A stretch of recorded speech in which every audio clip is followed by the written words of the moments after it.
Hello, what is up guys? Evildoer here today, back with another Black Desert video. In today's video, we're going to be taking a look at the most recent patch that came to Black Desert on March 20th of 2024, going over all the events, as well as major changes, that way you don't miss a thing.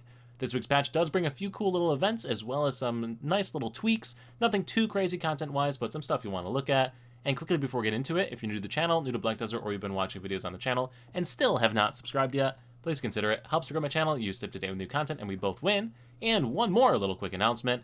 As many of you know, I have a new job. That new job makes me work on Saturdays, so I haven't had as much time to stream during the weekends, but I did start streaming on Mondays and Tuesdays over on Twitch, so feel free to check it out. If you haven't already followed me over on Twitch, take a look. I stream there now on Mondays and Tuesdays, and maybe Sundays too, we'll see. But anyway, without further ado now, let's get into it and start off with the events like we do every single week. And the first event is kind of like a little neat community one. What we're going to do for this one is there's this new outfit coming out, and what they want you to do is suggest names for the outfit. So this is the outfit, and go to the event page, which I'll link down below. And down below, you're going to go ahead and comment what you think the name should be, and then some justification behind that name. Top 10 people are going to win the outfit for free, so if you've got some fun naming ideas, no reason to not do it here. There's 128 entries so far, which means, you get decent shots, like 10% shot here, depending on what your name is and all that, so definitely check it out if you're interested in winning. The next event isn't really a new event, as it's an extension of an event, so the Guild League event that has been running, that was supposed to conclude on March 20th, has been extended to April 3rd, so if you're already participating in the Guild League function, you've got some more time to get some more rewards here. The next event is a login rewards event with some pretty cool rewards. For logging in for the next couple of days and playing for 90 minutes, you're going to receive some cool items, with the biggest ones coming on Saturday, Sunday, and Monday. Playing for 90 minutes is going to give you these rare Cronstone bundles, which have a bunch of Cronstones in them. So those are the big ticket ones if you want to pick up the cool stuff from this. Otherwise, it's some loot scrolls and drop buff scrolls for the other days here over the next week. So pretty cool event if you're planning to play this weekend. The final event, and probably the biggest one, is going to be an ore event here. So for this one, while you are out grinding mobs or mining rocks, you're going to get these unknown ores. You can exchange 20 of these ores for a bunch of different items. So combined magic crystals of Garish, Macula, Whom, or some Veltara Spirits crystals, Awakened Spirits crystals, or Black Spirits crystals. So guaranteed, pretty cool, nice little upgraded crystal. And then after that, and you've gotten the free guaranteed one, you can exchange for a bunch of other rewards, as well as a random chance at getting these other crystals. So neat little event for doing something you're probably going to be doing here of grinding or something this week. Running through April 3rd, so you got 2 weeks to take advantage of it. Neat little event.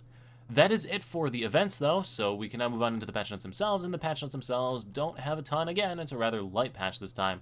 Bunch of tweaks to the Sorceress class, though, so if you play your Sorceress, you might want to read through these and see what these tweaks are. Other additional changes to the Warrior, as well as Shy and Novas, but those are just like text-based changes there, so nothing too crazy. The actual bulk of the stuff here is in the Sorceress for the bug fix side. Moving on into some other items, the cooking bonus quest has been reduced to one singular quest of making pickled vegetables from all these other random recipes, which is pretty neat. And then you get the same sort of rewards that you were getting before, so again, nice little consolidation, make it a little easier for newer players. On the alchemy side, you have new byproducts that are available from alchemy, so those new byproducts are over here on the left, or rather the center. We have the plywood hardener, leather glaze, and mystical spirit powders newly obtainable. The drop rates have been increased for these items over here, alchemy stones as well as Kaffir stones, and you no longer will get the gold bars, Jonas fragments, or the Kaffir stone bundle hit here. They do say in the notes that even though they removed the bundle, you're going to get more Kaffir stones than you would have before with the increased drop rate of Kaffirs over here. So I guess it's a little bit of a buff to the alchemy side, which is neat. We'll see how that functions in practice. The daily and weekly boss summon scrolls are being removed out from the game, so those are going to be going away. You'll be able to use them for a couple more weeks here, but eventually they're going to be taken out. With the removal of those, the Igor Bartali Adventure Log journals have been adjusted as well. It's already been pointed out that I'm long overdue for remaking my video guide on this, so that'll be coming out through the pipeline here relatively at some point. I'm not going to say soon, but at some point I'll be remaking that guide. Moving on, the function to complete the work tasks being assigned to your workers no longer will consume pearls, it will consume silver. So for example, if I go to my workshop here in Valencia City, I can complete it now using silver instead of using pearls, which is a nice little change. Don't have to spend money now to instant complete work.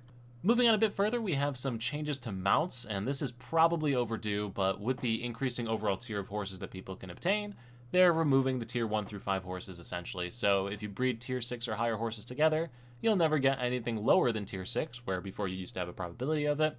And also your tier 1 through 5 horses, if you look around in game, have likely already been converted over into tier 6 horses. So, for example, if I look in my Drigan storage over here, Duvenkroon, all of my lower tiered horses have been bumped up to tier 6. You can see it in like my Calpheon storage here. That's a tier 6 now. So your horses have probably been upgraded. At least mine have. So overall, some nice improvements there, unless you were very attached to that like tier 2 horse you had or something. Otherwise, for most people, nice little improvement there. And then beyond that, nothing else too super crazy in these patch notes. So now it's your turn to let me know what you think about this patch. Anything you're excited for, looking forward to, let me know in the comments down below. And as always, guys, thank you all so much for watching. I look forward to seeing you in the next YouTube video, the next Twitch livestream, or wherever I happen to see you. Dice.